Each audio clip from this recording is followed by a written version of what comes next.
So, where can you get help and support locally to you? So in this session, I'm going to be talking about the help and support available within Southampton areas. So you may, if you're in a different area, need to find out your local support that's near you. There is also national support available as well.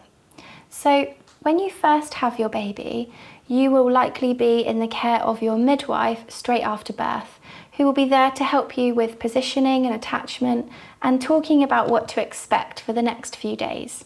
The fact that you've done this course is a really good start because a lot of people go into the birth with very unrealistic expectations of what newborn behaviour is like and what normal breastfeeding is like. I would strongly recommend that you ask for any support that you can, especially in those early days. So when you are, say, in the hospital, if you've not had a home birth or if you're on the birth centre, I would recommend staying in until you really feel a bit more confident with breastfeeding. It's much easier to get that help quickly if you're in the hospital and you've got a call buzzer next to your bed and somebody can come and see you straight away, as opposed to going home and having to wait until the next day to call somebody. During your stay in the hospital, we have the infant feeding team available to help support the wider workforce of midwives and support workers. Reach out and ask for help. Even if things feel like they're going well, just talk things through with somebody, because you will find that there's always something you can take from that, even if it's just a bit of reassurance. The infant feeding team works 7 days a week, and they usually work various hours, so make sure that you speak to someone to see if you can get in touch with someone from the infant feeding team. They can come and see you by your bedside and help support you with those first few feeds and those early days.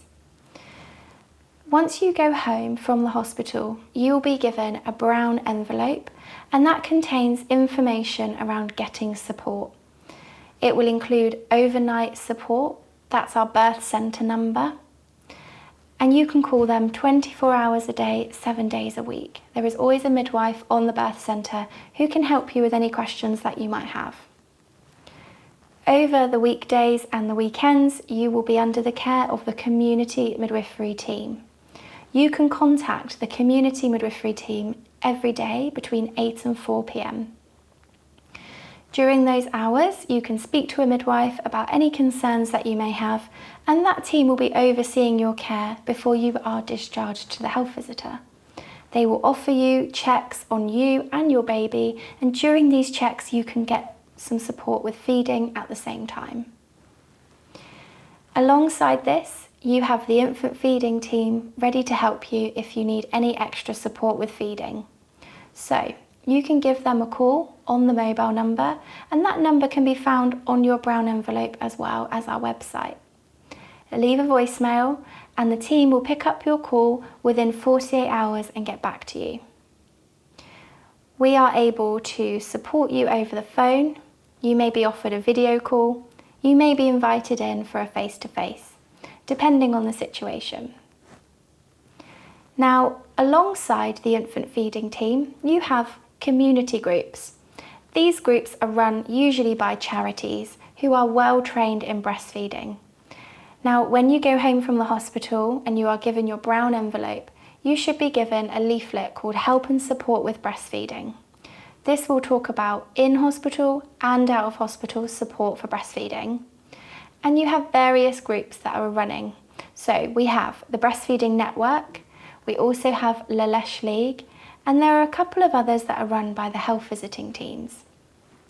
Find out where your local group is. You can find out this information whilst you're pregnant, and what lots of mothers like to do is pop along during the pregnancy, say hello, get familiar with where you park and who's running the groups, and that way you're much more likely to step out the door with your new baby if you've already been before. The other thing that's available to you is your health visiting teams. So around about day 10 to day 14, your health visitor should be in contact with you for your first visit after birth. They can signpost you to groups and support that's available, and they will also be able to help assist with feeding in any way that you need as well. Alongside your health visiting team, you have some national groups as well. So we have the National Breastfeeding Helpline, and they're available from 9:30 in the morning until 9:30 at night every single day, including bank holidays.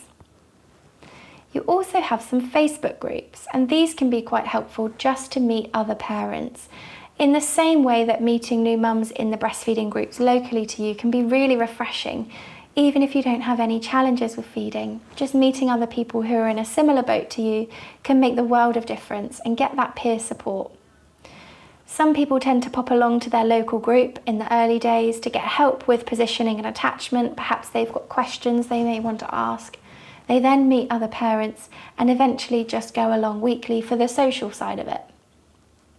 You can also use your online platforms if going out of the house isn't something that appeals to you. So there are some Facebook groups. We have the Lalesh League for Southampton Facebook group. We have Southampton Welcomes Breastfeeding, which is run by Breastfeeding Network. And if you're expecting twins or triplets, I'd highly recommend following the Facebook group Breastfeeding Twins and Triplets UK.